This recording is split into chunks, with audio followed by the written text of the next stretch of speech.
안녕하세요. 이현우 작가입니다. 지금 비정상적인 집값, 아직 많은 정상화가 필요합니다. 무리하게 대출받아서 부동산을 비싸게 구입한다면은 고생고생 이자 갚으면서 남 좋은 일만 하게 될 것입니다. 언론에서는 매물이 줄어들고 있다, 이렇게 이야기하고 있지만 사실 아직도 매물은 많이 나와 있습니다. 2021년 최고가, 이때를 생각하고 있기 때문에 거래가 잘 안 되고 있는 게 현실이에요. 몇 년 더 지나게 되면은 지금 가격이 허상이었던 것을 받아들이게 될 것입니다. 그래서 오늘은 언론들이 저렇게 선동을 해도 가격이 정상화될 수밖에 없는 이유, 이런 걸 알아보고 또 이제 부동산이 마치 끝도 없이 오를 것이다, 이렇게 생각하시는 분들이 있는데 절대 그렇게 될 수 없는 이유, 이것도 같이 알아보도록 할게요. 분명히 폭락, 장기간 침체, 이런 게 찾아올 수밖에 없습니다. 그리고 그런 시기가 오면은 어느 시점이 최적의 매수 타이밍인지 이것도 같이 알아보도록 하겠습니다. 일단 언론들의 선동, 여기에 너무 많이 흔들리지 마시기 바랍니다. 왜냐면은 언론들은 건설사들이 소유하고 있습니다. 언론들이 건설사를 위해서 충성을 해야 되는 그런 구조입니다. 여러분들에게 굳이 좋은 정보, 돈이 되는 정보, 이런 거를 전달한다고 이득이 될 만한 그런 구조가 아닙니다. 왜곡된 정보, 잘못된 뉴스,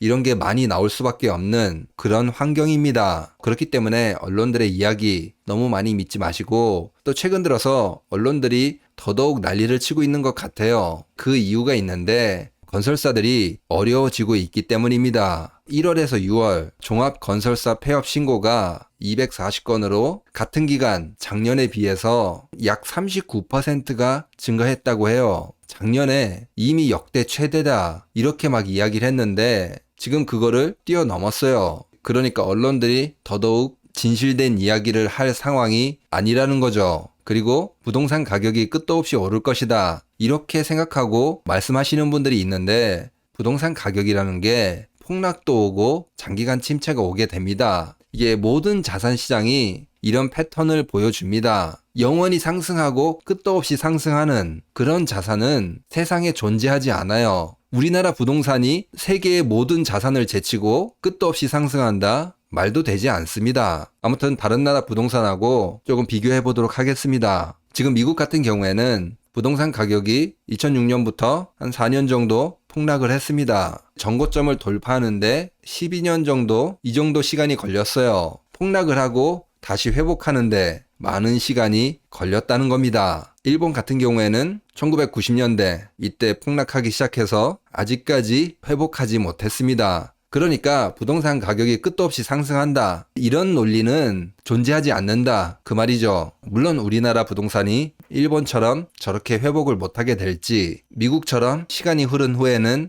회복을 하게 될지, 이거에 대해서는 예측하기가 어렵습니다. 경제 상황, 경제 성장률, 이런 게 다 다르기 때문에 어느 방향으로 갈지 조금 더 시간이 흘러봐야 될 것 같습니다. 중요한 거는 우리나라 부동산도 미국이나 일본처럼 폭락하게 될 것입니다. 이거는 확실합니다. 왜냐하면은 거품이 너무 심하기 때문입니다. 미국 주택 가격 거품과 우리나라 부동산 가격 거품, 이걸 비교해 보면은 우리나라가 압도적으로 높습니다. 2007년에 미국에서 거품 터질 때 주택 대출 GDP 대비 73%밖에 안 됐어요. 우리나라 GDP 대비 가계대출 어떻죠? 100%입니다. 여기에 전세까지 포함하면은 150% 가까이 돼요. 미국 거품의 2배가 훌쩍 넘는다고 보시면 됩니다. 이 당시 또 미국 같은 경우에는 가처분 소득 대비 부채 비율이 127%였다고 해요. 버는 돈보다 부채가 더 많은 구조, 그래서 폭탄이 터진 건데 우리나라는 소득 대비 가계 부채 비율이 2022년에 200%가 넘었어요. 안 터질래야 안 터질 수 없는 그런 구조예요.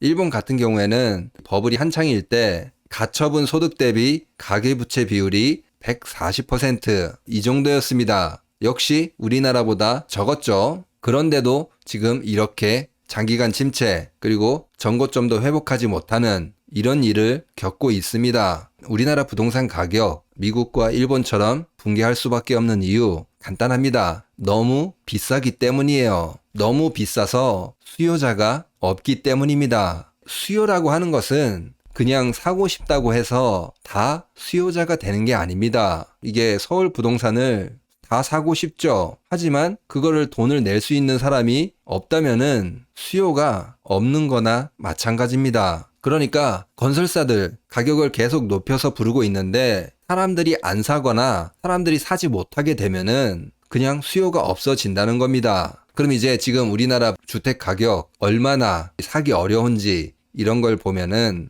한 연소득 7,700만 원 이 정도 되는 사람이 서울에 집을 산다고 하면은 12년 6개월 이 정도 걸린다고 해요. 경기도에는 9년 4개월, 그리고 인천에는 8.8년 이 정도 걸린다고 합니다. 돈을 한 푼도 안 쓰고 모았을 때죠. 근데 사실 연봉 7,700만 원 이거 굉장히 높은 거 아닌가요? 제가 보기에는 연봉 3,500만 원, 4천만 원 이 정도로 해서 계산을 해야 될 것 같아요. 소득 대비해서 집값을 비교해 봤을 때 다른 나라에 비해서 우리나라가 2배, 3배 이 정도 높습니다. 주택 구매 비용이 감당하기 어려운 그런 수준입니다. 그런데 여기서 우리나라가 소득이 더 높아져 가지고 부동산을 더 구매할 수 있는 그런 상황은 만들어지기 어렵잖아요. 결국에는 주택 가격이 정상적으로 내려오게 될 수밖에 없습니다. 그리고 부동산 가격이 한창 상승할 때 서울 부동산 홍콩처럼 된다 이렇게 이야기가 나왔는데 지금은 쏙 들어갔더라고요. 지금 홍콩 부동산 거래의 73%가 급매고 집값이 계속 최저를 찍고 부동산 가치가 373조 증발했다고 합니다. 물론 이렇게 된 이유는 경제 성장률이 폭락했기 때문이에요. 경제 상황에 따라서 부동산이 상승할 수도 하락할 수도 있다는 겁니다. 그러면 우리나라 부동산 폭락, 장기간 침체 이런 게 찾아오게 됐을 때 언제 가장 좋은 매수 타이밍이 될지 제 생각을 말씀드리면은 저는 미국하고 비슷하게 흘러갈 거라고 보는데 재미있는 한 가지 예를 알려드릴게요. 이거하고 비슷하게 흘러갈 것 같은데 부자 아빠 가난한 아빠 저 책을 쓰신 분 유명하죠. 자산 가격 상승에 올라타서 돈을 벌었다 이렇게 이야기해서 인기를 얻은 사람인데 공교롭게도 이 사람이 파산한 시점이 미국 부동산이 저점이었고 그 다음에 가격이 회복되기 시작했습니다. 그러니까 자산 가격 상승한다 올라타라고 부추겼던 놈들 다 망하니까 어떻게 됐다는 거예요? 그때가 바닥이었고 가격이 다시 상승했다는 겁니다. 우리나라에도 얼마 전까지 저런 사람들이 있었죠. 부동산 가격 상승할 때 사람들을 선동했던 그런 사람들이 있었습니다. 잔인한 이야기지만 그 사람들이 견디지 못하고 시장에서 퇴출당할 때 그때가 바로 시장의 저점이라고 저는 생각합니다. 이렇게 이야기하면은 비도덕적이다,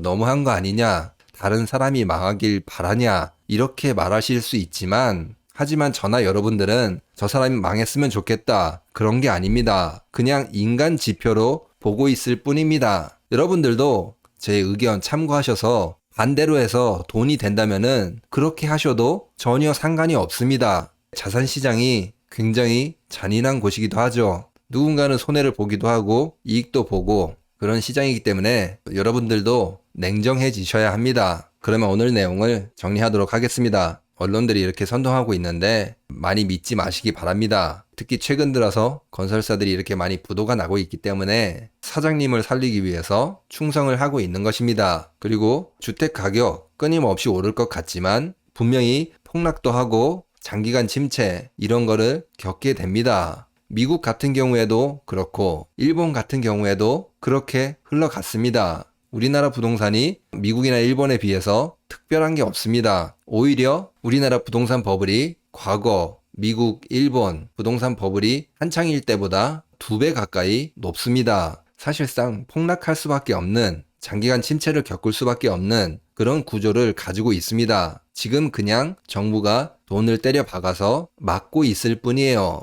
그 구조는 변하지 않았습니다. 그대로 있어요. 그리고 우리나라 부동산 가격, 실수요를 만들어낼 수 있을 만큼 가격이 그렇게 착하지 못합니다. 이게 너무 비싸서 사람들이 살 수가 없는 그런 가격이 돼버렸어요. 다른 나라하고 비교를 해봐도 우리나라가 소득 대비 주택 가격이 압도적으로 높습니다. 심지어 일본보다 2배 넘게 높아요. 수요자들이 접근하기가 굉장히 어려운 그런 시장이 됐다는 것입니다. 사람들의 소득이 높아지던지 부동산 가격이 정상화돼서 소득과 만나는 구간이 오게 될 것입니다. 그리고 부동산의 저점, 언제 매수 타이밍일지 이런 걸 생각해 봤을 때 선동을 부추겼던 사람들, 이들이 시장에서 퇴출당했을 때 그때가 시장의 가장 저점일 수도 있다. 그것도 알아보았습니다. 과거 부동산 가격 상승할 때 부추겼던 사람들, 감정을 버리시고 객관적으로 평가하시기 바랍니다. 시장을 평가하는 지표로 보시기 바랍니다. 그러면 영상을 마치기 전에